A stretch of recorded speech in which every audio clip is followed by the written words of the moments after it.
Hello everybody, Project Cardboard, and these are the templates for the SR-71. I'm not exactly sure what scale it is in. I just made it to a length that I thought was reasonable, and I'm trying out a new technique. It's more calculated in how I made it, so hopefully it'll be easier to put together. So first of all, I'll start with the engine parts because that is the most, well, I used a certain plugin in Inkscape I found called, I think it's called sheet metal conus or something like that, and you can make basically templates of cones and stuff like that, which is very useful. This is the nose cone for the engine, so I think it'll be a good starter piece to just start off with this build.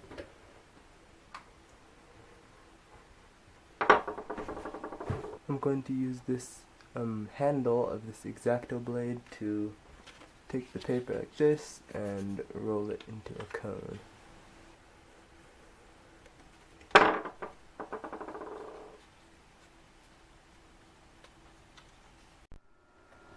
And that is a very perfect cone. I had no idea it would turn out actually properly like that, but it did. And that is our nose cone. Okay, so because this is the flip side, the printed part is on here, but I want to be able to fold these little tabs inwards. So what I do is I have this light and I'll turn it upside down, and that will allow me to see underneath while I score the template underneath. This is another part for the engine, and as you can see it's coming along quite nicely. So these are all the cones, all 6 of them, from the back way to the tip. I'm so happy with how these turned out. I'm surprised they turned out so beautifully. Let's put them together now.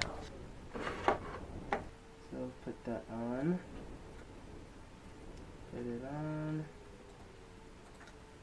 Just like that. Perfect, that's the back front.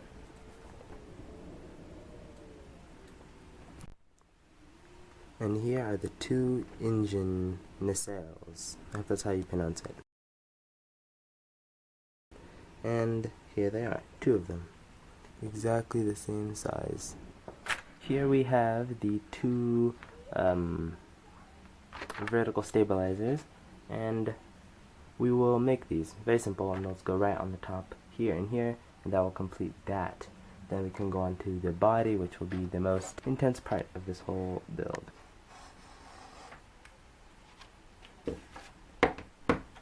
So what I'll do is, I'll put my light underneath, put the template on the top so that we can see it through the light, and then I'll score it because I don't want the printer, lines of course, to be seen on the finished model, so I'll just score that.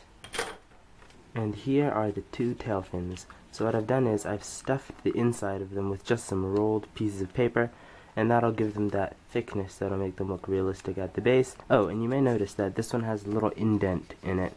This is just a part that I saw on the SR-71. I only did it to 1/2 and not the other. And remember, having a clean desk is always the most important thing, so I will pick up all the bits. Okay, so for the body, it's basically the same plan we did before. So these are the templates. So the idea for the template is basically the same from before. So we have the base template, and what we'll do is we'll cut out these, and these will all bend, and it'll bend to follow this pattern going down, and then we will take pieces of paper on the side and lean it against that arc of paper on each side, and on the bottom we'll do the same, so it'll have a silhouette, and then we'll lean paper on it. I hope you guys are understanding. If not, you'll see it right now, because it is very interesting idea. Let's do it.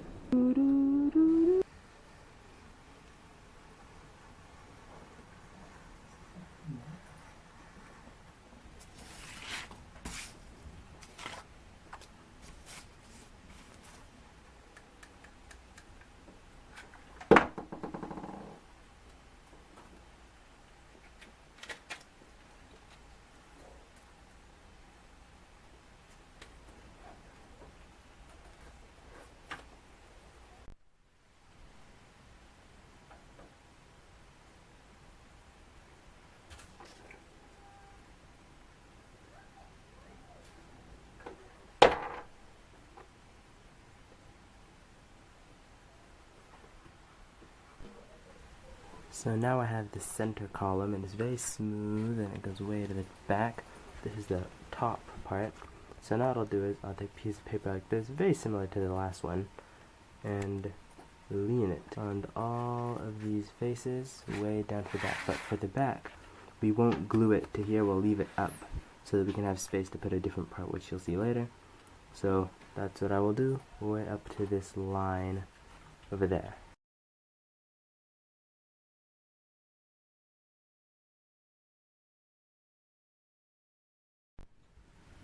I'm using this little piece of cardboard, and it'll go right here, and then this piece will connect to the front, and then that'll give us that little thickness, and then we'll continue covering the top. So here is the SR-71 so far. As you can see, the shape is so much more defined and smooth and just much more crisp overall than it was before. There are certain edges that are kind of rough because I started doing it a little fast, like here and here and there, but everywhere else is pretty okay. And I'm going to go in with a very sharp X-Acto knife and just clear out things.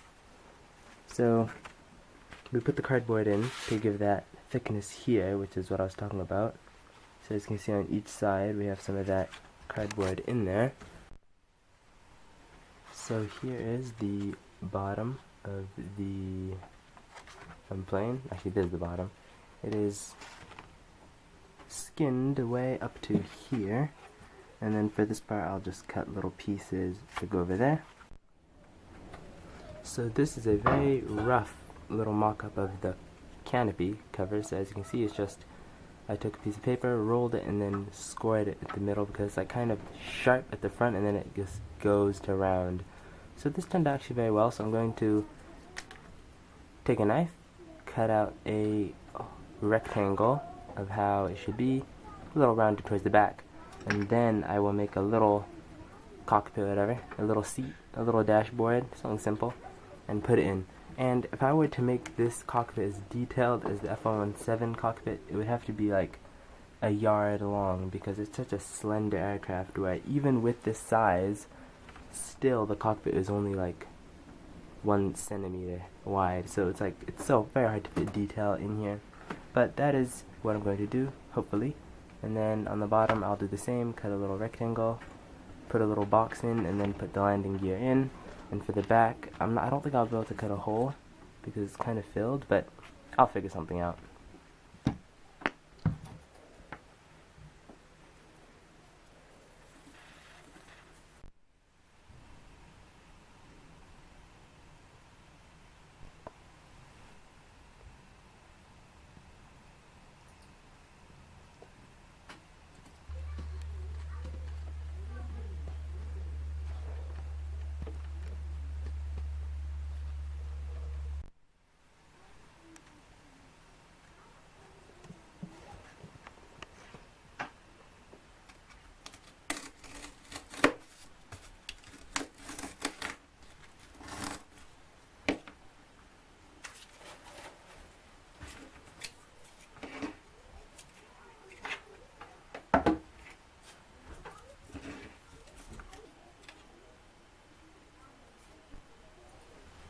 So these are the engines along with the side wings and the vertical stabilizer. So these are they're complete basically. So the basic shape of the aircraft is done, basically, except for the bottom landing gear and stuff, which will be very easy to make. So first of all, I'll glue these to here. I'll just attach the thing so that we can have a put together aircraft, and then we can start to put on the landing gear on the back and the front.